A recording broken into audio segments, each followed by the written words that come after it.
Oh, here we go. Okay. Alive ain't alive if you're not having some kind of technical difficulties. This is my first live here on Substack. I have been writing my little life away for over a year now. Reached 1,000 subscribers, lost a few people along the way. But here I am. And so, the purpose of my platform, Brandy Was Here, is to just really be a guide to people who are on a journey. Right, or I shouldn't say on a journey, are intentional about the journey that they are on.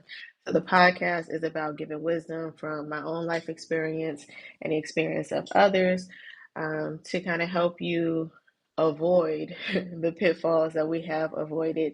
And then my business um, is really about helping people develop their personal brands, develop their brand identities, develop businesses that help you utilize the internet to get paid. And if you're on Substack, maybe you are just a casual reader, you are a fan of good writing and good content and great people, but the majority of the people, especially the majority of people that follow me, are writers themselves, are creatives themselves, are creators themselves, and you are here on the internet trying to figure out if this can make you a living, if you can get paid for being you, if your gifts are going to yield some kind of monetary return. You're on here trying to find your people that want your stuff, and that are going to support you, right? This is why people can subscribe and become paid subscribers of you.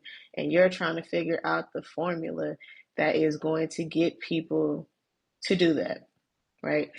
And so, as someone who has been on the internet since the internet, I was in a beta trial of AOL, honey. I've been here. I gave feedback and tested the screen name, the username, the avatars, right, from the very, very beginning, those AOL chat rooms, and expanding into what is now considered social media. So, as somebody who has been here, has been on the internet, and has been developing my personal brand over time, I have, I believe, finally cracked the code and figured out the formula that is going to bring people success. Now, I say that because, I never want to be one of those people that feels like I'm the expert, but I know a thing or two, and I may be further along in my journey than you are in your journey, because simply because I have been doing it for longer, right? I think sometimes as people, especially when you are a giver, right? I'm a recovering people pleaser. You have the tendency to want to help people immediately. Like, okay, like let's do this together. Let's jump all in. And I am guilty of that.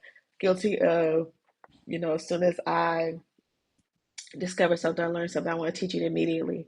But that doesn't give me time to figure out how to overcome the failures, how to overcome those dry seasons, what to do when nobody is engaging, what to do when, you're not making money, what to do when you don't feel like making content, right?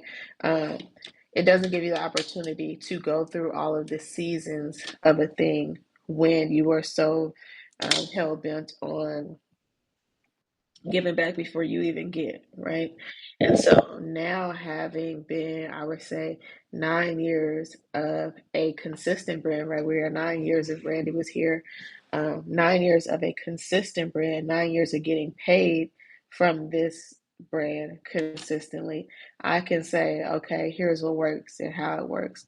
And so today I kind of just wanted to talk about, um, how to, I forget what the title of this is, but basically how to show up, authentically without copying other people. I know right now, like AI is so popular and so crazy. Everybody wants to use AI, but really, like, you can't be yourself, right? AI is, it's a, what does it call it?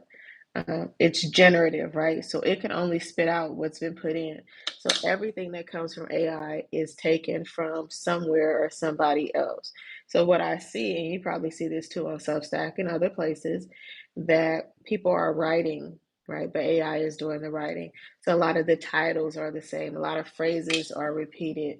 Like people say, every time I read something that says, such and such, is not just blah blah blah, or it's a beacon of blah blah blah, right? There's some common language that is getting repeated and repeated, and what that says to other people is, well, what makes you so special, right? Nothing. If everybody's saying and doing the same things, then why am I going to follow you? Why am I going to pay $10 for your subscription? I could just, go on AI and do the same thing myself. I can get that ebook from AI myself. I can figure out the 10 steps on how to blah, blah, blah myself, right? Why would I get it from you?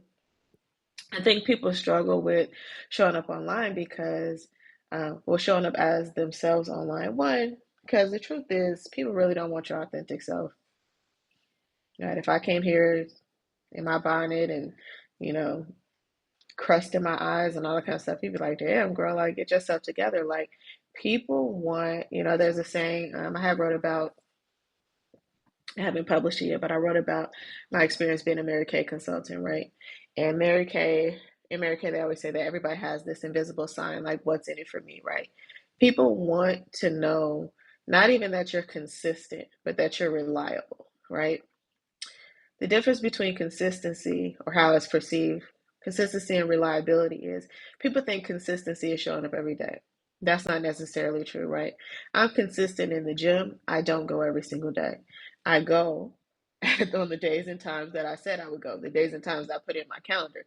It is consistent for me, right? Even if I miss a day, I'm still consistent because it's an ongoing thing. Reliability is, if you say you're going to do something, whenever I call on you to do it, I know that you're going to do it, right? I know for a fact, right, that I have a friend that's very good with money, like excellent with money. I know if I were to call her right now and say, "Girl, can you Venmo me $10?" I know she got it because she always has $10. I don't consistently ask her for $10, right? I don't need $10, but if I call her right now, I know she has the $10, right? If you go to a grocery store, right, and you get your aloe vera, okay, I'm talking about Trader Joe's now. You get your aloe vera from Trader Joe's. I know that they have it. I know they put it out on Tuesdays. Okay, so I'm gonna go on Tuesday. I'm gonna get my aloe vera. If I go on Tuesday and they don't have the aloe vera, I'm going to be shocked and appalled.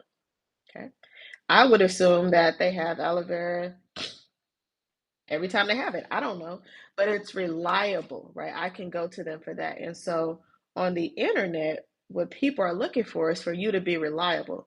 When I think of insert your industry, your gift, your unique, whatever, when I think of blank, I can go to so and so, right?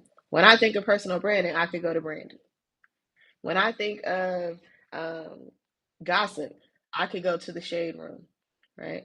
When I want to know about the most immediate news that just happened, I could go to CBS, whatever it is, right? You're reliable. And so people fail to be reliable because a lot of folks are showing up just to get paid. So you're not saying, what is the thing that people can rely on me for? What is the thing that I am most passionate about? What is the thing that I can really share and gift to the world? You're saying is, dang, how can I make some money on the internet in the next 30 days? And if somebody has an ebook, ooh, how to get paid in the next 30 days? You're like, ooh, let me do that, right? And you're following their system for how to get paid, but you haven't built the trust and reliability with people to say, I'm going to go to you for that, right? I see y'all popping in. Feel free to talk to me in the comments. I'm here for y'all. So you don't have the reliability and you haven't built the trust, right? People think, oh, I'm going to post on social media every day and then I'm going to ask people to buy my thing every day and they're going to buy it from me. Well, truth be told, um, though people are seeing what you're posting, they're not necessarily perceiving or receiving what you're posting, right? I post a lot. I'm on the internet every day. Now, Instagram is my primary thing. I have ventured into Threads and LinkedIn and Substack, obviously, for business purposes. But Instagram is my thing. I post about, according to my recent Instagram analytics, I post about 200 times a week. Now you're like, wow, 200 times, that's a lot. I don't post on my feed necessarily. I post on my feed maybe 2 to 3 times a week, but I post maybe 20 to 30 stories every day. I'm resharing stuff. I'm posting my thoughts. I'm recording my day. Like I post a lot, right? People rely on that.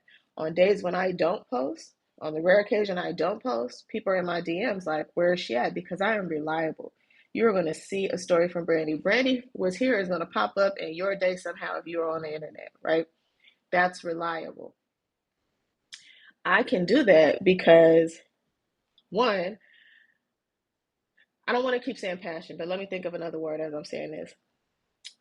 I know that I can talk about the things that I talk about over and over again, right? I did this challenge a while back. Free challenges if you want to get involved. If you want to scroll through and find it on my timeline, it's the Do 100 challenge. And I'm like, okay, in the next 7 days, we're going to do 100 reps. We're going to make 100 pieces of content. And people are like, that's impossible. You can't do that. Of course you can. Very simple.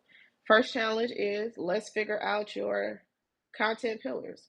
What are the four things, you only need four, that you can talk about for at least 10 to 20 minutes? Something that you can either teach to somebody, etc. Now, when I was a teacher, I did this with my students. Everybody has to teach the class something. People taught, how to make a peanut butter and jelly sandwich, how to tie your shoes, how to use Pro Tools, how to whatever. Talk about it, right? In talking about it, you are going to be very clear whether you know this thing or not, right? How many times are you going to go back and, oh, wait, no, I don't think that's how to do it. Actually, let me look at that, right? Not using ChatGPT, not using Google or nothing like that. Like, what can you talk about for 10 minutes? Hopefully, it's not just gossiping about somebody else, but what can you talk about, right? I could talk about a lot of things. Could it be your favorite TV show? Could it be like, you know, I was just watching Big Bang Theory, see, string theory, right? Like, what can you talk about for 10 minutes to yourself, right? Now, you're not engaged in conversation. Nobody's going to ask you a question. Like, hey, here's my topic for the day. And that first challenge is talk about that thing for 10 minutes. Record yourself talking about it, right? The first go around, you're going to record yourself, then you're going to watch it back. What did you miss? Write that down. Oh yeah, I was trying to explain how to tie your shoes, but I forgot to say that you got to have the shoe flat on the ground. I forgot to say that you got to make sure the strings are cotton and not sticky, whatever, right? Those things that you may have forgot are the gaps that your potential audience, um, the gaps that you need to fill for your potential audience, right? When you know how to do something so well, like I feel like I can make scrambled eggs with my eyes closed. I wouldn't do it, but I feel like I can make it with my eyes closed, right? There's this video of Gordon Ramsay. He's blindfolded and he's cutting up a chicken, like a whole chicken into pieces, right? Blindfolded. You forget that people who haven't done it as many times as you or know it as well as you, there are things that they don't know, right? If I'm slicing up a chicken, maybe I'm going to tell somebody for who this is the first time, that they need to thaw the chicken out first, right? You can't be cutting frozen chicken, right? I probably want to tell them to wear gloves, right? Make sure the chicken's not wet because it might slide on the cutting board. These little things. So those things that you forgot, you write them down, right? Then you go back and you record a second time and you make sure you're hitting all your points. You're going to talk for 10 minutes. Maybe you're going to talk for more than 10 minutes, but I say 10 minutes because sometimes people talk too much and there's too much filler and you're losing value because you're just saying words. Okay. So you're going to talk for 10 minutes and you're going to record yourself, right? If you're on Substack, you might be a writer, right? So you record yourself. You can then take that and just transcribe it. That's a Substack post, right? That could be several Substack posts. You can make it into a series. You can take it into different apps, captions. Instagram has edits. I'm saying the free apps because there are a lot of paid apps. I use Riverside, and it'll cut it up for you. You say, I want 10 30-second clips. And it's going to give you 10 30-second clips. You take those 30-second clips and you can make a 4-second teaser. I could sit here right now. When I get off this live, I could just sit here and type on my computer, just record myself typing, and I could take the audio from those clips and use it as a voiceover and make that into content. I can take each one of those 30-second clips and post it as a note on Substack, right? In that challenge, that Do 100 challenge, 7 days, of recording 10-minute videos and turning it into 100 pieces of content. Easy, right? It's easy because if you can't talk about something for 10 minutes, you probably shouldn't be teaching on it. You probably shouldn't be charging anybody for it. You probably shouldn't be building any courses or ebooks around it, right? If your mindset is, oh, I see people on the internet making money and I want to make money, so let me do what they're doing, you're missing the opportunity because people are looking for, hey, puppy, people are looking for what's unique, especially now. Like I talked about when I started this live, it's so easy to tell when and how people are using AI that we're getting so like inundated with all of these deep fakes and falsehoods, and everybody's using the same language and the same titles, and everybody's doing the same thing. When you show up as your authentic self, your real self, no edits, no filter. You didn't generate that picture on AI. You drew it by hand, or you're using your real voice and you're not altering it any kind of way. And people are like, oh, that's what gets the thumb to stop, right? We talk about in marketing thumb stopping content. That's what gets the thumbs to stop because it's odd. I'm like AI. Ooh, unedited video. What are they talking about? Let me click that. Weird, right? But I'm paying attention. Let me know if that makes sense, y'all, because I'm just talking. All right. So, what do you post? Why do you post more on Instagram? Is it more lucrative? I need to learn the differences between the platforms. I post more on Instagram because, one, I'm not a person that is into a lot of different things. I don't ride the trends or waves. I do what works for me. I like pictures. Instagram was about pictures. And so I posted there. If you go to my Instagram right now, I have over like 6,000 posts on Instagram. Again, I've been posting consistently for 9 years. I don't go back and delete nothing. Like old businesses, if you want to scroll back through all 6,000 pieces of content and see old videos that I posted and all of my exes and past businesses I don't have before, so be it. It's on the internet. Who cares, right? The difference between the platforms. And so I'll go through and then I'll do another live and another video to talk about the different um, types of content at some point if y'all are into that. But the difference between the platforms, okay, so when Facebook went from being when the entry point was you had to be a college student or college graduate to being open to everybody, it went from really this kind of membership academic collegiate space to now being a public forum, which actually divided itself into two major sectors. There's the family portion, right? This is where family and friends are going to go to connect. We're going to have our family group chat in a Facebook group. We're going to post our family pictures, our anniversaries. Everybody will know when it's my birthday, etc.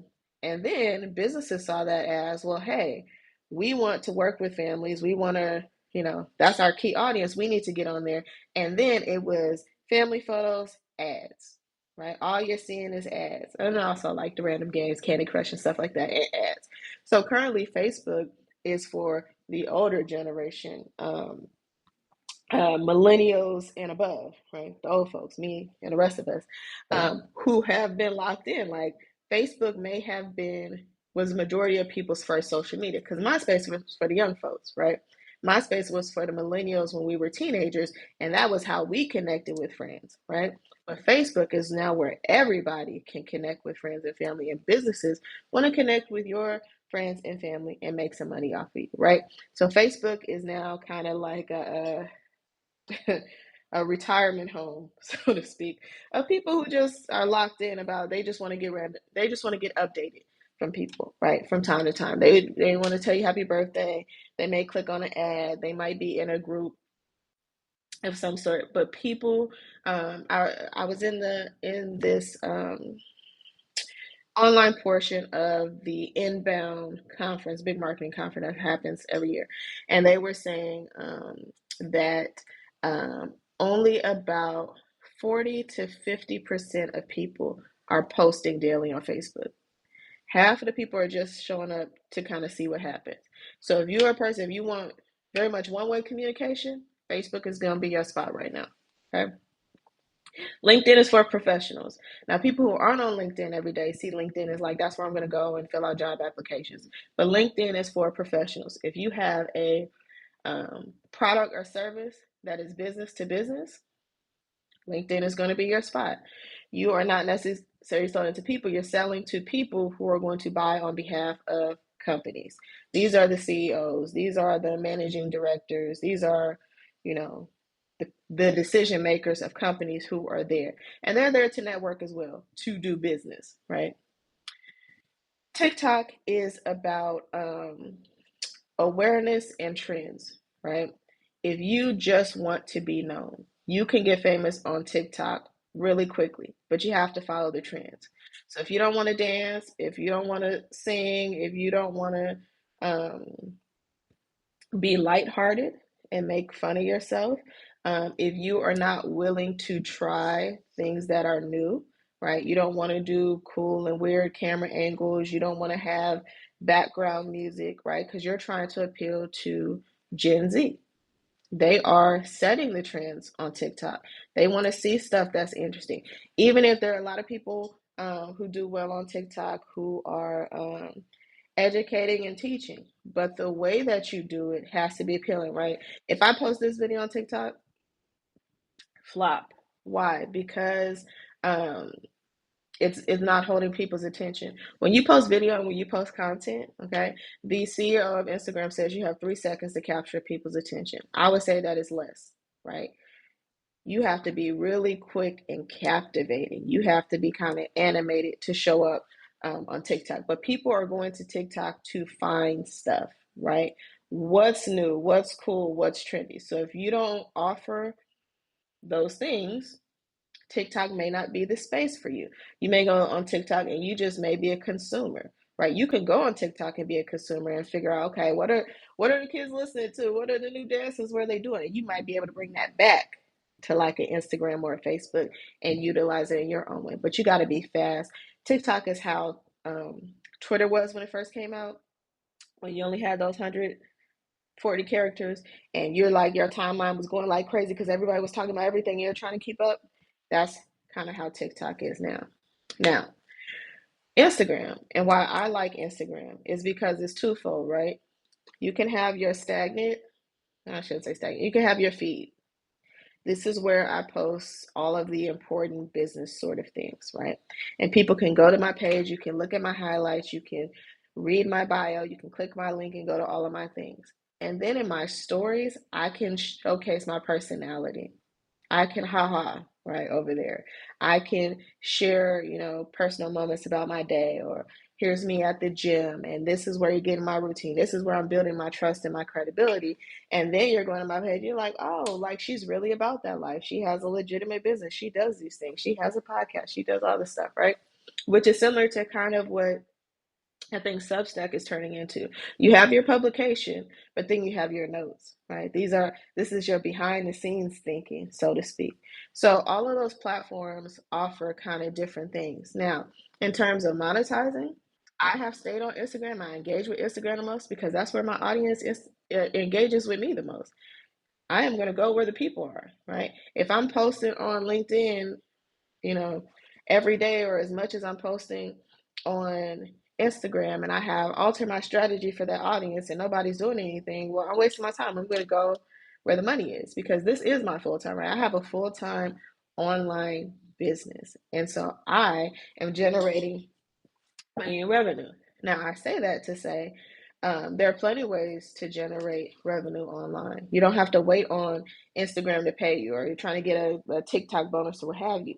You could be generating your own money, but if you're not reliable, if you're not a reliable source of the thing that you are trying to share and give to people, then it's not going to work, right? I wrote something the other day and I talked about people really owning their personal brand, right?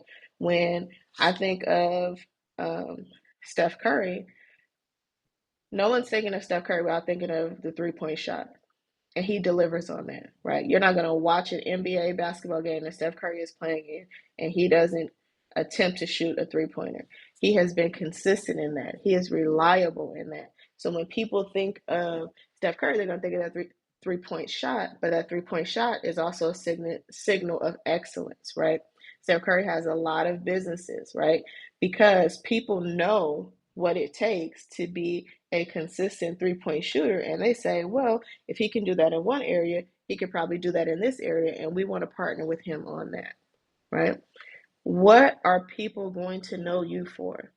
What can you consistently show up? Who can you consistently show up as? And what can you provide to people? You may have heard other people say, like, oh, well, what value do you bring? What value do you give? And you're thinking, oh, I got to produce something, right? The biggest thing you're going to produce, the biggest thing you're going to produce is people's ability to trust you, right? What can I trust you with, and what can I rely on you for? This is how you're going to show up online on the internet. This is what's going to set you apart from other folks.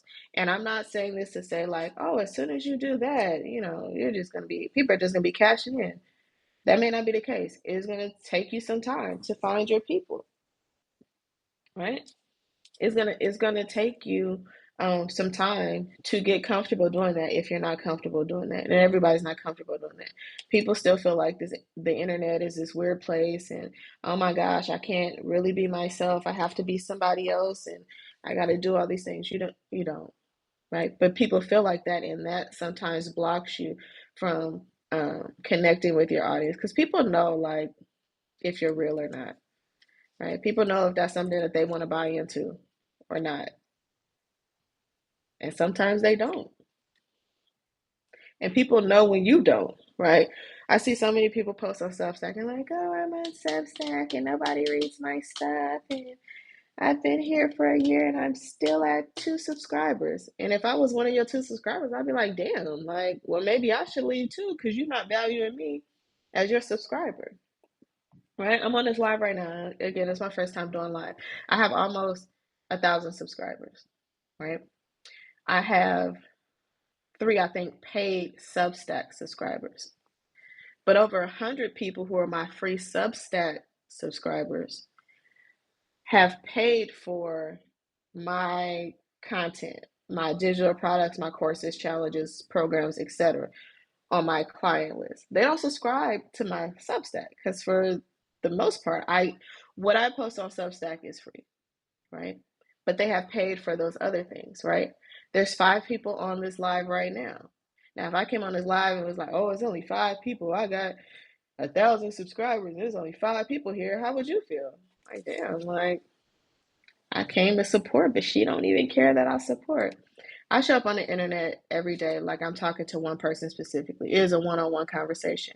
And if you see yourself on the other side of that conversation, right, you join in. I create my content in that same way. Like I recently wrote about Sister Act 2. You can go check that out. I'm talking about conviction, right? I'm saying that as if I'm writing that as if I'm sitting on the couch talking to my homegirl, like, oh my God, Sister Act 2 is such a dope movie. This is what happened. This is what I got from that. Like, what do you think? Right. And I often pose that in my writing, like, so what do you think? Right. And people reply back to me. I want you to reply back to me. If you subscribe to me, you get that email. I'm like, hey, reply and let me know. Reply and let me know. Like, let's start a conversation. You can't be out here like, when people used to start businesses, no matter what you're doing, if you was like selling t-shirts out your garage or whatever, you always say like, I'm the CEO, right, of this t-shirt printing business in my garage. And then, you'll write your emails and you say, we are so excited, we thank you for supporting us, even though like you're like a solo person. Like the days of that sort of pretending are over. Show up as the person that you are where you are, and let people decide if they want to follow you on your journey. Now, the ways that you help people decide if they're going to follow you on your journey is that you're going to be reliable. You're going to create things that are good. They don't need to be polished. They need to be good, right? When going back to that challenge, if you're watching this, do that. Like record yourself and then turn that into whatever medium you need to, whether you're going to post those video clips, you're going to turn it into Substack notes or whatever. When you're talking for those 10 minutes, let it be about something that you actually want to talk about, right? Because there's a danger in going viral or getting noticed for something that you don't want to be noticed for, right? Like I have gone viral several times. There's um, 3 or 4 viral sort of notes that I have on Substack, none of which have anything to do with my business or anything that I offer. 2 of them are just reposts to something else, and 2 of them are like random hot takes about something. Right? I had a note recently about Cardi B, and that's like getting reposts and attention and all kind of thoughts and death threats as well. But Cardi B is not my platform. Cardi B is not my business. That's not what I teach on. That's not how I help people. So having 19,000 people reshare it means what? Those 19,000 people are not going to become customers, right? And I think that's the danger that we get in when we try to follow the trends, or we see somebody making something cool or AI, or we spend so much time trying to make our videos attractive and fancy that, yeah, people are going to like that for the moment. You're doing on Instagram and TikTok, they're doing this Chris Brown dance challenge. Like, yeah, people gonna tune in because it's the trending thing. But if that dance doesn't convert to subscribers, to clients, to paying clients, um, then it's kind of a waste of time, right? So if I were going to tell people to do anything, it's like figure out what it is you want to be known for. Not just I want to be famous and be paid. What would people even pay you for? I know that my calling really is on being a guide, right? And so I want to guide people, right, into being the best version of themselves. That's why I started my podcast 5 years ago, because I realized I had gotten a lot of wisdom and knowledge and advice from people who other people may have brushed off or considered nobodies, right? And I was going to make this podcast and let their voices be heard because the information was valuable, right? I didn't want I didn't want people to miss it. So let's have this conversation with you, neighbor from down the street, seventh grade teacher, homie that just got out of jail, like whoever, like let's have this conversation. Let's help people on their life journey, right? And my businesses have been about that, helping people, right? I'm helping people build their personal brand. I help brands think about their storytelling and their ideas, right? That's my journey. How do you want to help people and what do you want to be known for? Oh, that's the person who, right, made me think differently about such and such. That's the person who led me closer to God. That's the person that I learned how to blah, blah, blah. Or, oh, I can go to such and such has a Substack about that, right? They teaching you about how to take care of your car, whatever it is. Think about how you can help people and what you want to be known for, right? My post about Mary Kay, like getting known as the Mary Kay lady, right? Or the Avon lady, or what have you, right? Dr. Miami, right? Miami's not even his name. But he's the doctor in Miami that gives the girls the BBLs, right? He is known for that. He didn't start off being known for that. He didn't go to school to be a plastic surgeon to say, like, hey, I want to give people bigger butts. But that's what somebody came to him for. He did a good job. And then people just started coming back. And that's how he got known, right? In hip hop, like Jacob the Jeweler, right? Like Rachel Ray, 30-minute meals. Throw down with Bobby Flay. Like, what do you want to be known for? Right? What you want to be known for is your choice. How you help people is part your choice, is part calling, right?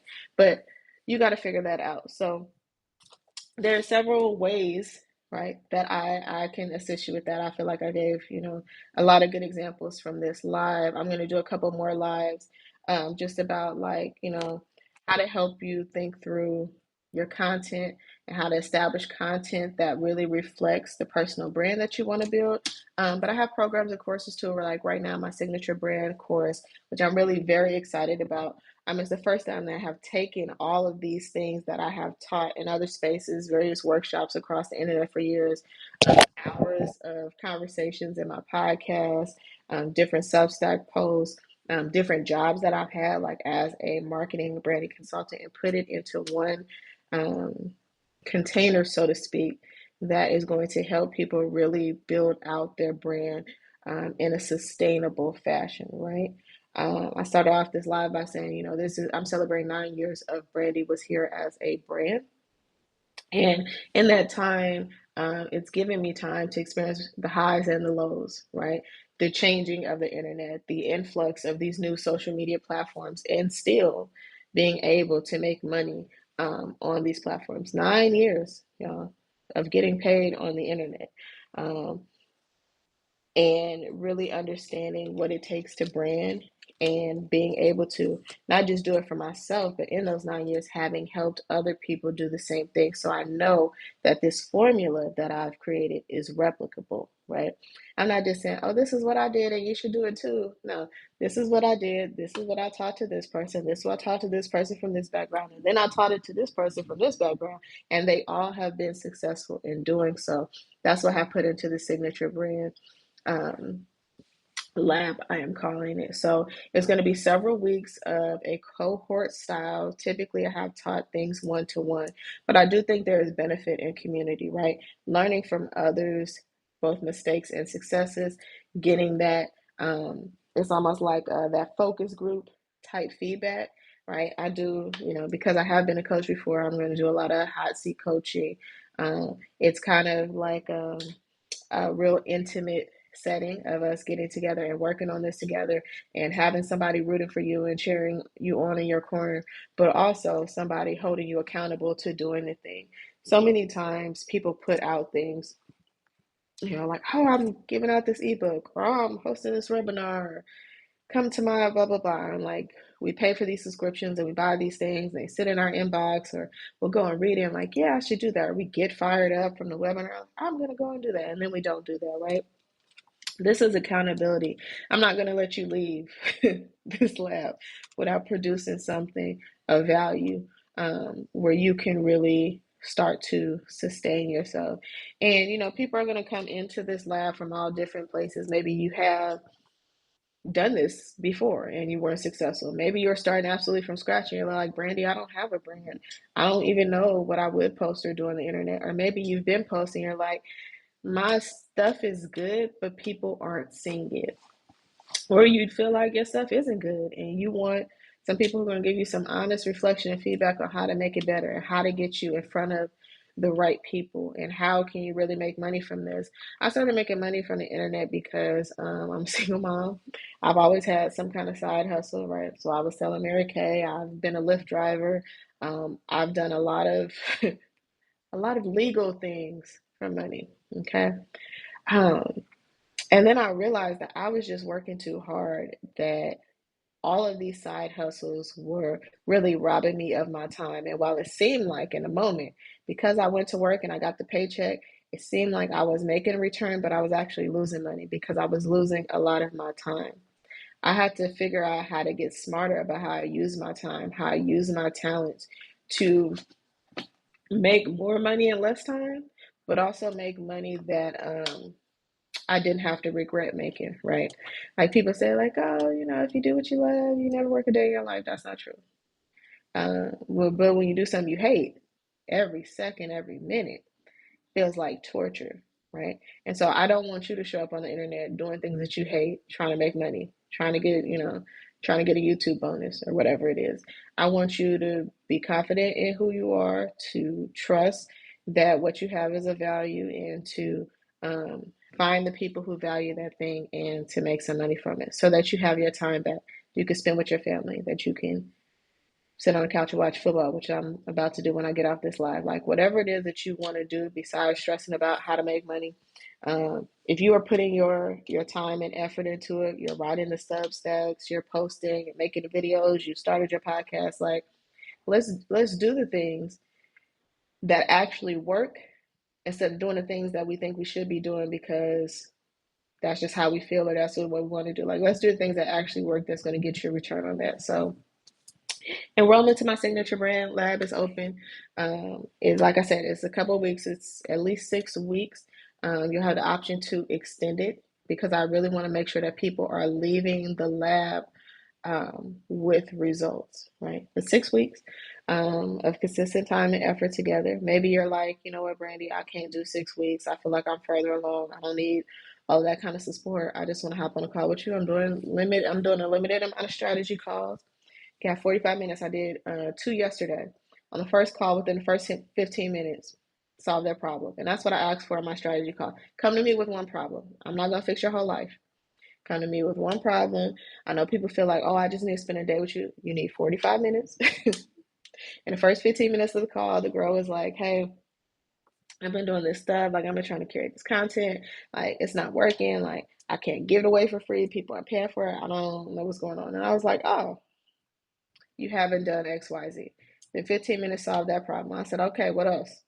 Okay, well, after I do that, okay, let's build out your plan. We built out a 90-day content plan for her, milestones for her to reach in terms of payment and adjustments and things like that. Even in that call, had a different kind of stream from what the thing she was doing, different kind of stream to produce income. And that was in a 45-minute call, right? So, maybe you are there, you are further along, you're like, hey, I just need help with this one thing. I can't figure this one thing out. I can help you with that one thing in a 45-minute call. So, I am here, I'm available, I am a resource for you. I will likely go live again tomorrow. I'm gonna try to schedule it. I gotta figure this out because this was a little difficult for me to figure out how to go live from here. But if I can figure it out tomorrow at 12 Central Time, I'll be going live again, and I'll go into a little more detail of what I talked about today. Or if you have questions specifically that you want me to address or talk about, I can do that too. But I appreciate y'all. Oh, this is not like Instagram. I can't see who's in here unless you comment. But okay. But yeah, I appreciate y'all. If y'all don't have nothing else, then I'm gonna go watch some football. Let me know. I'll wait a second. Okay. Great information. Thank you. Thank you for showing up. Yeah, yeah. If you want information about, scheduling strategy call, just go to my page, scroll through. My link is in my bio, but also in my notes I explain kind of more in detail, what these things are. But all right, y'all. Thank you.